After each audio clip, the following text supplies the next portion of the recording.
ભગવાન મહાદેવે કહ્યું છે કે માણસે સુરક્ષિત રહેવું હોય અને જીવનમાં સુખી થવું હોય તો પહેલા તો માણસે શાંત રહેવું જોઈએ. ભગવાન શિવજીને કોઈ ઉછળ કૂદ ખરી? ભગવાન શિવજી શાંત રહે છે.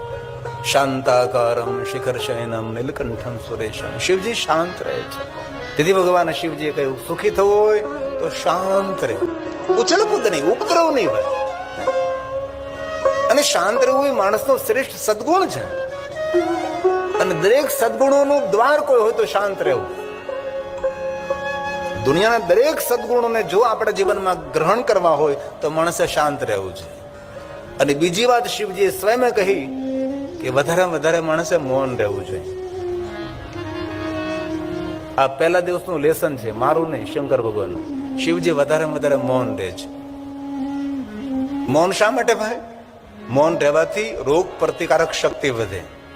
મૌન રહેવાથી માણસનું રૂપ વધે, માણસનું સૌંદર્ય વધે, માણસની આયુષ્ય વધે છે. શા માટે મૌન રહેવાથી આયુષ્ય વધે? શા માટે સૌંદર્ય વધે? શા માટે રોગ પ્રતિકારક શક્તિ વધે? પ્રશ્નાર્થ છે. તો કે જ્યારે માણસ બોલે છે ત્યારે માણસ શ્વાસ લઈ શકતો નથી. તેથી તેના શરીરમાં ઓક્સિજન પ્રાણવાયુની કમી વર્તાય. તેથી બોલવાનો થાક લાગે.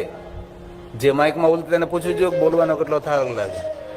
10 કિલોમીટર ચાલવું અને 1 કલાક બોલવું.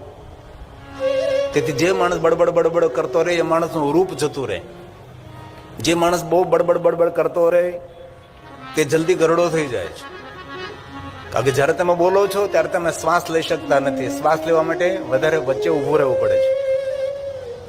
તેથી માણસના શરીરમાં પ્રાણવાયુ ઓછો જાય એટલે માણસ જલ્દી કુરૂપ બનવા લાગે, જલ્દી વૃદ્ધ બનવા લાગે છે.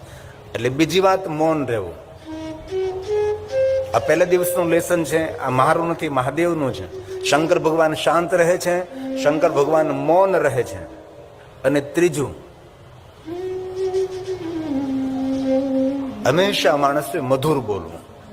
તમે જો શંકર ભગવાનનું પૂરું જીવન ચરિત્ર તમે સંભાળો, જોવો જરા. ભગવાન શિવજી કોઈ દી કટુ વાક્ય નથી બોલ્યા. કોઈ પણ જગ્યાએ કોઈ ભણેલો માણસ શિવમાં આપણા ગ્રંથનું અધ્યયન કરી લે. એ તો ભગવાન મહાદેવ માટે ખોટો પ્રચાર દુનિયામાં થયો છે. શંકર ભગવાનને સમજવાનો કોઈ પ્રયાસ જ નથી કર્યો. મહાદેવ માટે જે સમાજની અંદર ગલત ફહેમી જે ફેલાણી છે, ખોટા વહેમો ફેલાણા છે. શંકર ભગવાન સમાજને ખોટે માર્ગે દોરનારો કોણ છે, કે આ સંપ્રદાયના માણસો છે, કઈ વિચારધારા છે, બધું હું જાણું છું, હું કહી શકું છું. પણ મારે આ પીઠ ઉપરથી કોઈને નીચા પાડવાનું મારે જરૂર નથી. મારે ફક્ત મહાદેવને સમજાવવાનો પ્રયાસ કરવાનો છે. શંકર ભગવાન માટે ખોટી ધારણાઓ ઊભી કરી સમાજની અંદર. શંકર ભગવાનનું પૂરું જીવન ચરિત્ર તમે જો, શંકર ભગવાન કોઈ કટુ વાક્ય નથી બોલ્યા. હંમેશા મહાદેવજી મધુર બોલે, મીઠું બોલે છે. તેથી માણસે મધુર બોલવું. આ 3 નિયમો.